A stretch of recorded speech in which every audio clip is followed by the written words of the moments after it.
the trees regarding our gender identity and sexuality. When there's no place like home, empty air, an empty establishment. Friends with Dorothy, fighting for your civil rights. Out on the cruel streets tonight.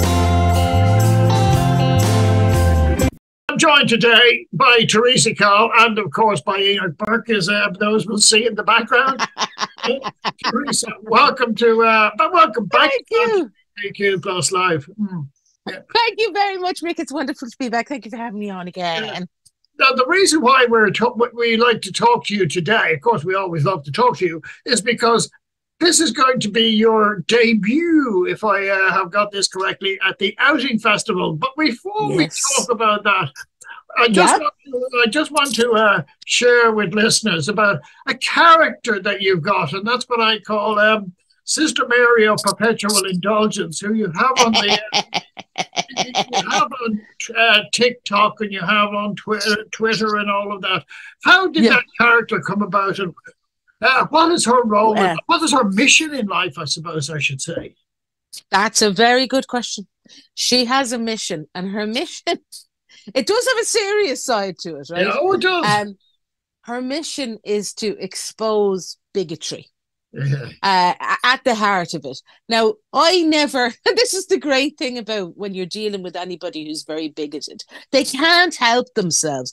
They have to tell the fucking world, no, I'm not racist, but blah, blah, racist stuff. Or I don't mind gays, but blah, right? You don't have to invent anything about them. They volunteer, they put it out there. So my role, now I kind of started doing this during COVID, partly to keep my sanity, but it was also to fight back against these COVIDiots who were in absolute denial that it was a real thing. So they went from it's not real to masks are dangerous, making up invented illnesses, which is ableist, right? And then what was the next one? The vaccine has nanobots in it. And it was just one thing after another. And so to keep my sanity during the lockdowns, I used to take the piddle out of them, right? But this character came about because there's one particular guy, I'm not going to mention his name, if you don't want me to. But there's one particular guy, and he's off the chart, right? He really is off the chart. And he's quite a religious person. And he's one of those religious people that's like, everyone else's religion is wrong except mine. Now, I know ostensibly that's what most religions believe, but he straight out says it. Like, how many people in the world are Muslim? Yeah, no, they're wrong. How many people in the world are Buddhist? No, all wrong. All wrong except me. Not amazing, right? So because he's so religious, I just remember thinking, do you know what annoyed him? If I wore a nun's filter, right? It would just annoy him. Yeah. And it's kind of grown from there, right? Now, one of them actually named me Sister Septic, and I went, actually, that's not a bad name. I kind of like it. Sometimes she's Sister Sexy, sometimes she's Sister whatever, right? Yeah. And she started off with this one premise going, you see all you people that are saying, oh, I can't wear a mask because I have a disability, and you believe in God. Well, if you really do believe in God, he knows you're a lion. See you next Tuesday. So put a mask on. So that was my logic. It was like, if you're going to go around and proclaiming to be morally superior and have all this faith and everything, it's like, well, then your God knows you're making this up. So the person you're thinking of, I imagine I'm thinking of the same person. Did he recently start coming up with this notion that all migrants are rapists? Yeah, pretty much. And there was chaos. It all kicked off in the last month, I'd say. Now, it had been building. But then all of a sudden... He lost his job, I think, and he's got worse since he lost the job. He kind of works sporadically. It's very strange. And I have to say, I don't know who's hiring him, but it wouldn't be me. Um, no, he cost himself his job from how he was carrying on. Yeah. And at the end of the day, employers have the right not to be represented in such a bad light. So, you know, he had options. He chose to be the baby and kick off. Yeah. But all of a sudden, we started seeing in places like Finglas, we started seeing in places like Ballyfermot and in Drimna. And Drimna was my old stomping ground, right? Yeah.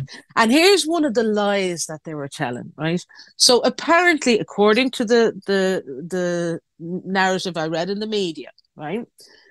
Over the Christmas holidays, the school or part of the school had been used to house temporarily refugees. Yeah. And then before the school started back, they brought in cleaners to clean up the school in preparation for the school starting back. Well, this got around and they all just made up stories. Uh-huh. And one of the things that another one of these little, how can I describe her? She's like a small wall that you just can't get over. Yeah. Anyway, well, I couldn't.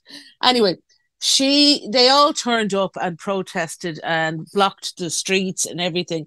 And now I can categorically debunk this lie because I went to that school.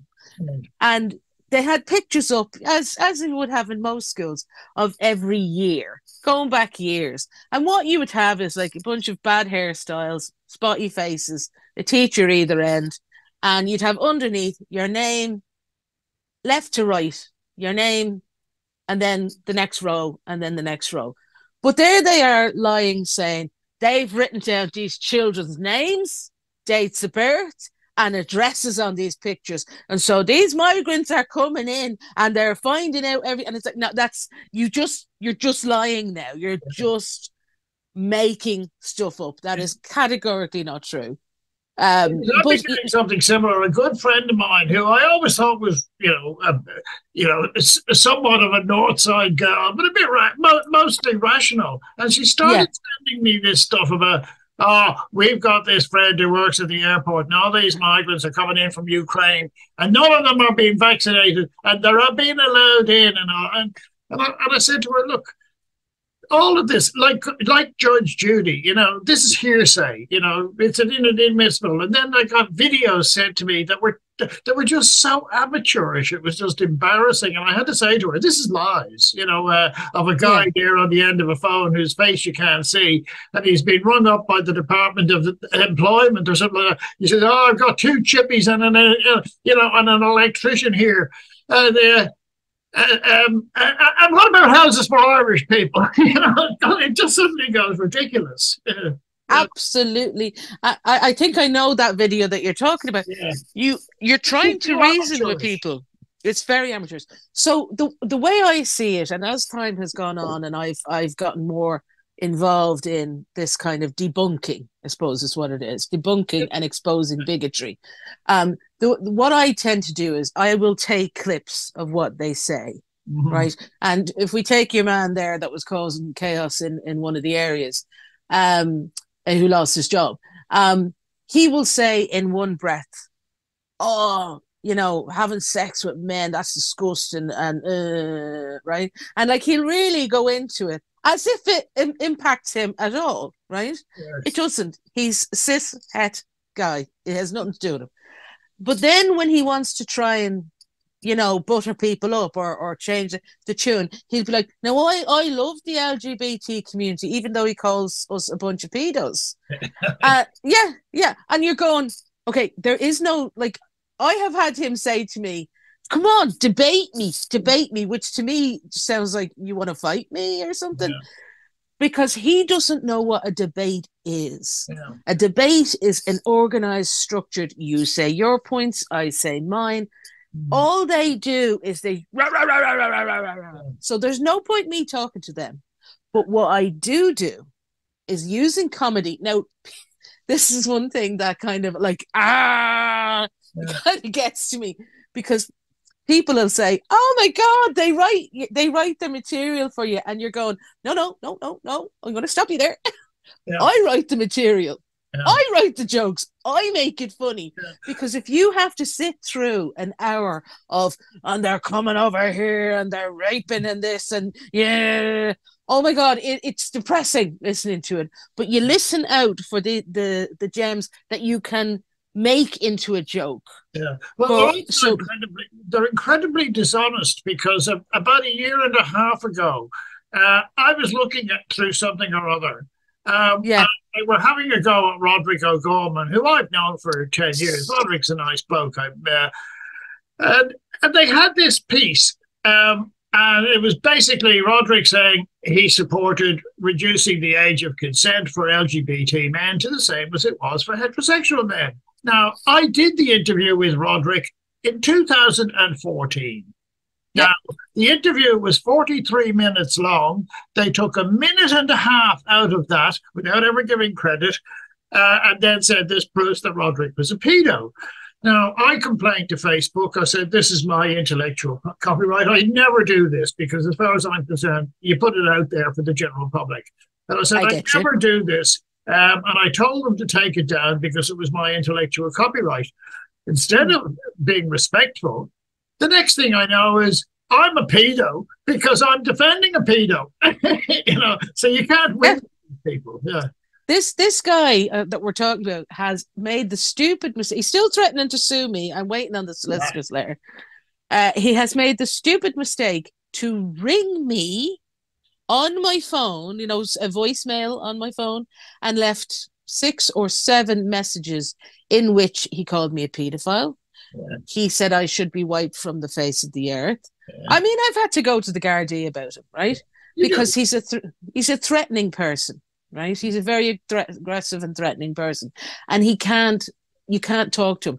But what I do by making it funny is, and so many, and this is its reward. I don't make a cent from this. Yeah. I love the way they go around saying, "Oh, them crusties." I'm one of the crusties. Them crusties, they get paid 50 quid a day by somebody.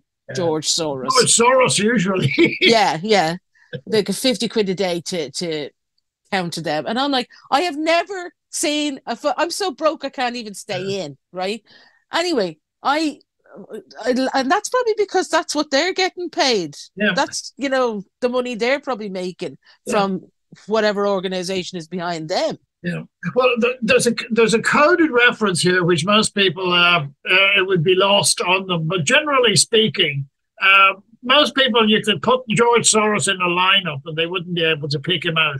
But George Soros is the coded reference to say it's Jews behind it all. That's the whole thing. Is there somehow or other George Soros is King Jew, and he's paying everybody. And not because he likes all of us, but because he wants to disrupt all those nice people out there. Yeah. Racist. It's nauseating. But like I say, so many people come to me and they'll either DM, not necessarily DM, but they'll message me or they'll put a post on my videos and they'll say, thank you so much. I feel like I'm losing my mind seeing all these things going on the news. And it is distressing for your average person seeing, their neighborhood getting looking, their neighborhood getting invaded by an awful lot of people who are not from there. Yeah. As in, what I mean by that is agitators coming from other areas to protest against. And have you noticed lately they've changed their rhetoric? So initially it was get them out, refugees out, Ireland is full, all that. Then they got a backlash about this refugee stuff. Yeah. Then they started changing it to illegal, unvetted immigrants. And it's like, how do you think they get into the country without paperwork? It is not. Well, now the latest one I've noticed, and I'm sure you have too, is that we try and not be too personal about it, but these people, I've been talking about a housing crisis in this country for 10 years. I brought it up originally with Oisin Quinn when he was the Lord Mayor. Now you can look that up. Yeah. Now they're all concerned about Irish people not having houses. For the last 9 years, they were not remotely interested in Irish people not having houses. But now suddenly, it's the most. We saw that last week in Ballymun. Yeah. Can I give you an example of how they glom on to campaigns? So over the last couple of weeks now, bear in mind that this guy that we're talking about in particular, he mentioned me specifically in one of his live streams, saying that because I'm in a wheelchair, I'm an easy target for rape.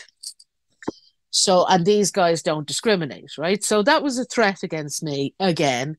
Yeah. And so he keeps, if I have to hear that word one more time, it's so triggering for survivors of rape that word has been thrown around.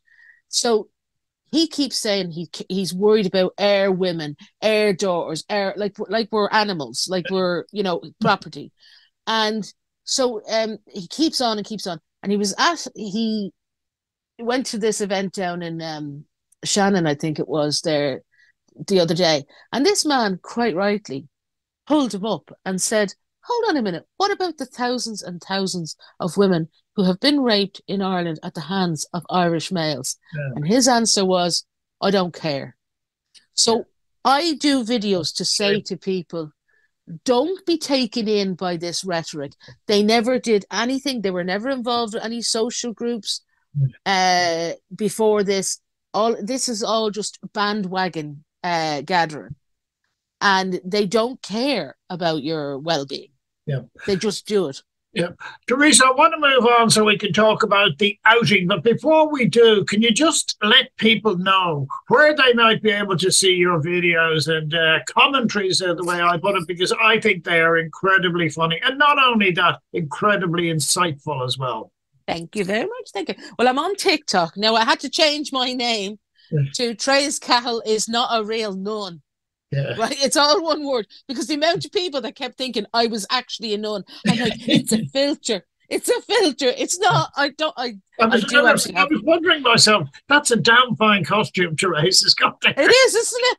I actually do have a nun's habit hanging in my wardrobe, but the least said about that, the better. No, it's a filter that I use, right? And it's really handy because I could wear the same top 2 days in a row and you'd never know. Not that I'd ever do that. Anyway, so TikTok, Therese Cahill, is not a real nun. Yeah, that's Cagrese. Cahill. Yeah, real nun. Well, I'll let people know that. Perfect. Then I'm also on Twitter, Therese.Cahill1, I think. Twitter, Facebook, Therese Cahill. You'll find me there. Are you on Instagram or YouTube? Instagram, I am. Yeah, and YouTube. What I have on YouTube now, I don't tend to post a lot of my political stuff on YouTube because I got a warning when I put up a COVID type video. And again, this wasn't denying COVID. This was supporting COVID, so to speak. And I got a warning and I said, oh, here, I'm not losing my channel over this. Yeah. So that's why I put it on different. Yeah. So most of my comedy songs, my main material that I do, my songs that I perform on stage in gigs, which I will be performing at the outing, will be on my YouTube channel. So it's Therese.Cahill. And what is that? Is that Therese Cahill at YouTube? At YouTube.com. I will look into that as well, because I have known your singing and composing talents way back since the first Trans Pride event, if you recall. That's that when you sang a delightful version of Edelweiss in the Rain. Yeah. Yes, I remember that. Oh, that was a great day. I was raging that I couldn't join the walk. I had to perform at the beginning because I think I had my wheelchair with me, but you did. Yes, you were. Yeah, I think. Yeah, but I did the next one. I did the next one in the chair. I saw you at the next one as well. I think I broke my brolly in your wheelchair. Yeah. Oh, yeah, brolly. in your spokes by accident. But anyway, let's move. The outing. I mean, the outing's been going for a while now, but would this be your first appearance? Of this magnitude and this type of festival, yeah. And it's amazing, right? Okay, so let's get the business sorted, right? So there's going to be a kickoff party called the pre-outing, the pouting. I'm pretty sure I came up with that name. I'm pretty sure, but and that's so it's going to be in like Limerick. When is that Dublin? That's on the 9th, right? The 9th. And the George. Yeah. Okay. So you'll find it all. If you go to the outingfestival.com, you'll find details about the pouting And then you'll also find the links for the Outing Festival, which is down in Dromoland Castle. And I am so looking forward to it. Yeah. Dromoland Castle. It looks fabulous. Dromoland. It's not the castle itself. Oh, yeah. Sorry. No, yeah. The inner Dromoland. Don't tell Eddie I said that. He'll kill me. Yeah. Let's just cut that bit out. Yeah. And it looks fabulous. I was looking at their website and it looks fabulous. So I'm looking forward to my nice luxuriating. And there's going to be a main stage, right? There's other stages in other areas. So there's going to be a lot going on. There's going to be stuff going on during the day. So like, if it's like a romantic weekend away, right? Now, if you don't want to partake in things, you just want to stay in your room and get jiggy with it, that's fine. But there's so much going on. There's for people who just like outdoorsy stuff. There's hill walking, cliff walking, stuff like that. There's games and entertainment. There's bingo. There's going to be loads of like plenty of stuff to buy. So it's going to be hard for me because I love all that craft stuff. Like I mean, I'm like, oh, where's my fee? Okay, give it to them. You know what I mean? There's also going to be like drag performers. There's going to be like Linda Martin, one of the headliners. Who? Niamh Kavanagh. Paul Middleton. Look, there's just a Paul Ryder. I got them all down. I have Shobsy. Yes, there's so many people. And if I don't mention somebody, it's not a snub. But of course, there's me. Yeah. 3 nights running. When are you going to be performing? Are you going to? I mean, it starts on the Friday night, which is the 10th, from what I can see. Yeah. Will you be performing each night, or will you be on a specific night? Each night. Now, probably going to be on later on the Friday night because getting there. But Saturday night and Sunday night, I'll be on 8 o'clock. And so. I'll be bringing my usual mixture of charm and naughtiness. Your usual mixture of adult material, as we would say. I don't do kids' parties. I don't. Do you know what I love? I love when you're doing a gig and there's like really young. No, I don't mean children, but like young people, early 20s, in the front row, and you can go, oh, look at them, they're on a date, and then I start singing songs about like having to get reconstructed, down there. And I'm like, you're not going to have kids, are you? No, I'll put you off having kids. Because I've seen you perform a few times and you've performed on this program and in the past. What I always love is people who don't know your material and suddenly they see this little old lady, well, not a little old lady, but this harmless woman there in a wheelchair with her ukulele, and the next thing you know, she's, as I say, putting a rocket up Julie Andrews and The Sound of Music. Well, that's a compliment to be compared to her. Yeah. I love doing it. It takes about a minute for the penny to drop, and then they love it, and that's. I remember one time I was at a gig, and it was a mixture of poetry and spoken word and stuff like that. So I was probably the only comedian there. And one of the organisers' relatives, he comes out and he said, oh, no, I can't cope with this. It's all about women too much. I can't cope. I said, oh, well, you are screwed when it comes to me coming on, right? And I remember singling him out in the crowd, right, when I was singing the song about the reconstructive surgery post-birth. Yeah. And that's being very clean saying that, right?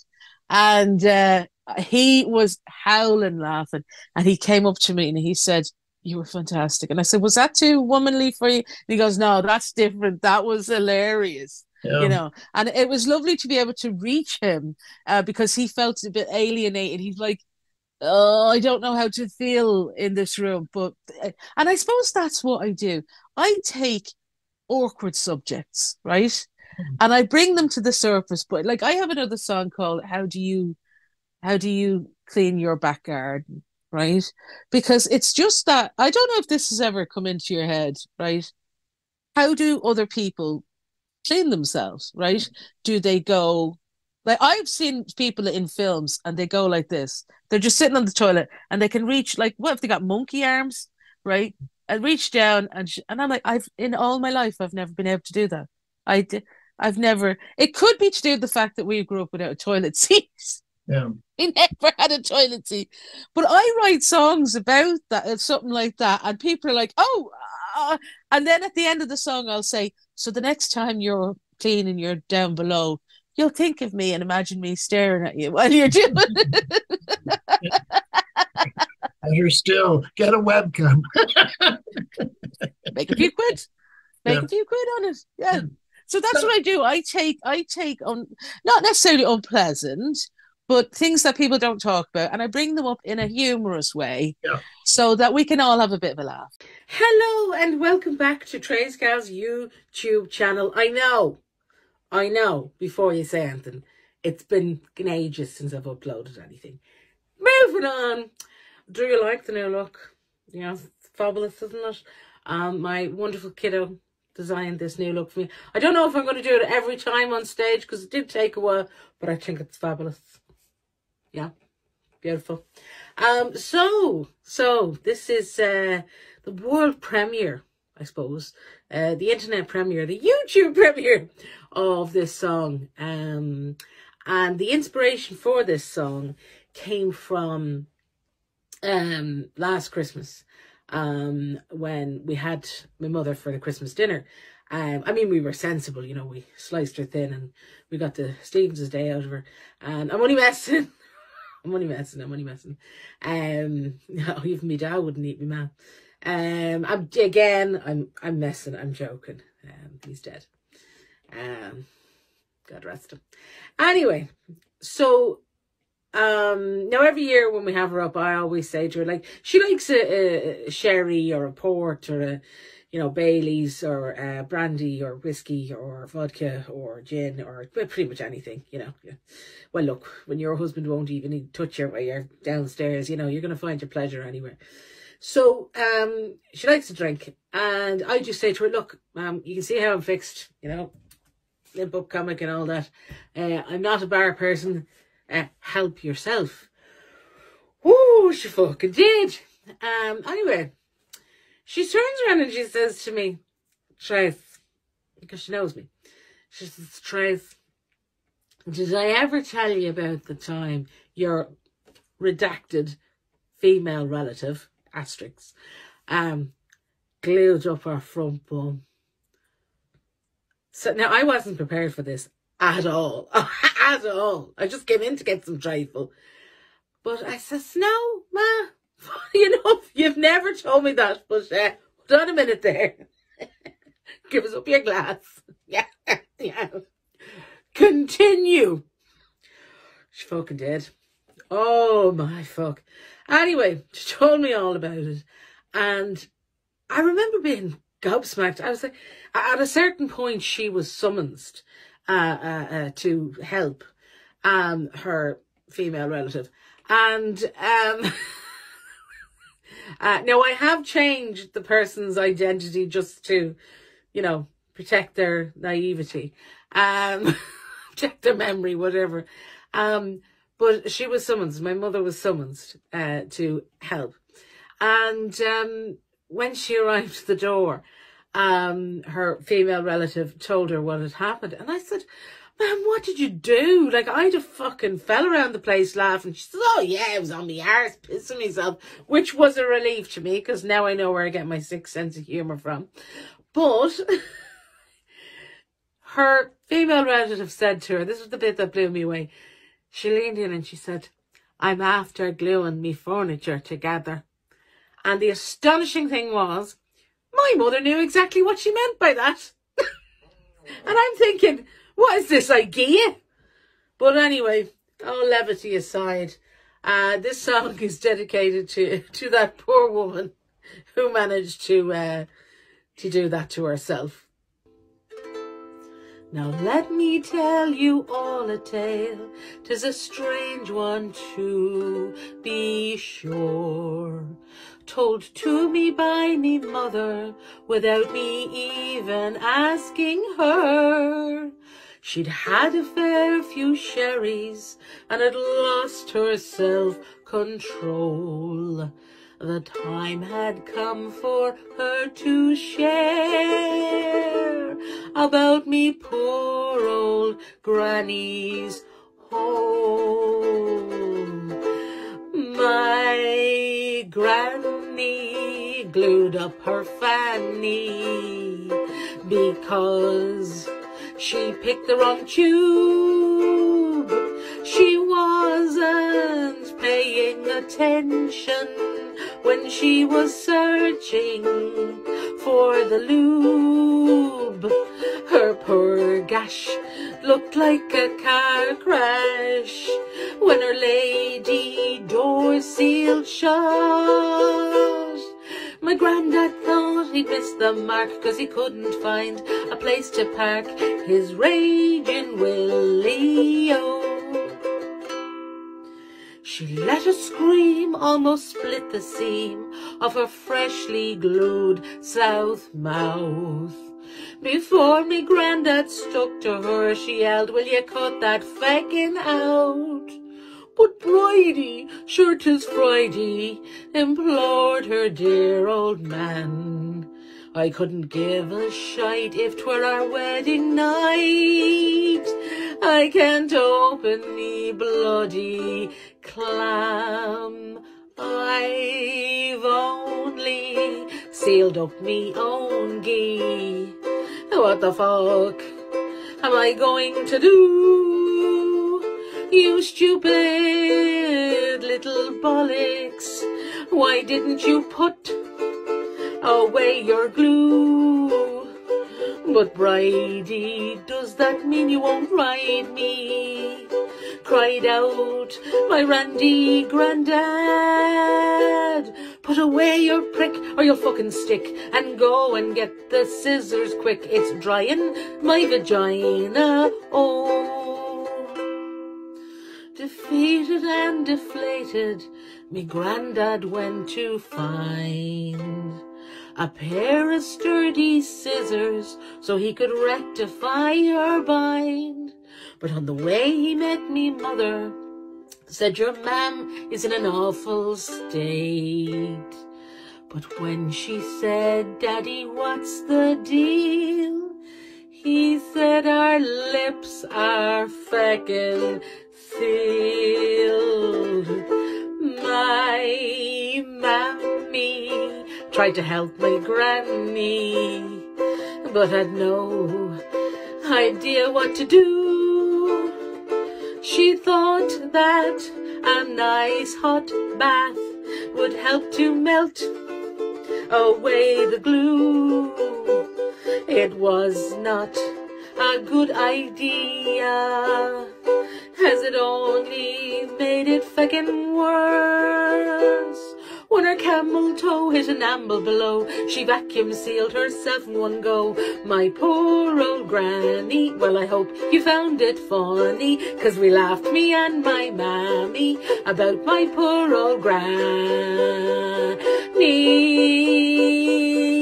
home.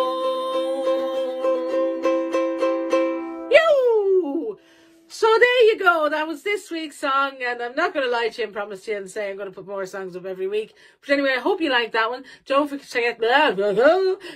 to subscribe. I think it's still now, where me fucking granny glued up her fanny, and the reminders are over there, you know. And so now I'm going to lean forward and press the red button. Bye! Don't forget to share it. What I've noticed, and I wonder if this is your observation as well, is that women aren't fazed by your humor, whereas men, you know, are women really supposed to talk about subjects? What is that your experience as well? Or I have to say, so I mean, it's probably the shock value has gone. I have to say that, like, guys love it. You know, and like when I hear some of the advice that older, well, more experienced female comics were given when they started out, I'm like, oh my God, no. Guys love it. Like, what? Say if I have a bunch of guys sitting in the front row, right? I'm like, and then I'll start singing, and I'll pick one of them, and I'll go, "You're gonna get curry chips on the way home," and they're spitting their pints out. They're, they love it. In fact, what I find is the more fun you have with it, the more you're just cheeky about it, right? The more they love it, because I mean, some things are just absurd, and I mean, look, still this happens every now and then, right? After a gig, people come up to me and it's lovely. Oh my God, I loved you, blah blah blah. Can I get a picture? All that, love all that, right? Now, bear in mind, I'm trying to sneak a morphine out performing, but it's very hard, but they'll tell me they love it. And I still, to this day, will get men or women who'll say, now listen, I normally don't find women funny, but you were hilarious. Yeah. And I'm like, I don't know how to take that, but I'll take the compliment. Yeah. Theresa, unfortunately, we're going to run out of time here. So I just want to thank you for your time today. The outing, it's from what, the 9th to the 12th? Or it's the 12th of February. The Inn of the main. Yeah. And you can get tickets at theoutingfestival.com. So, Theresa Cahill, and I have to mention, can I mention, sorry, otherwise my life won't be worth living. It has been brought to you by Blacklight, Fáilte Ireland, and Eddie McGuinness. And a big special thank you to Gary Duffy, who has done incredible work on all the promos. Paul Ryder and the Shannon Chamber. So, Theresa, break a leg or thereabouts. Thank you. We'll no one. Theresa Cahill, thank you for your time today. Couldn't see the haunted forest for the trees, regarding our gender identity and sexuality.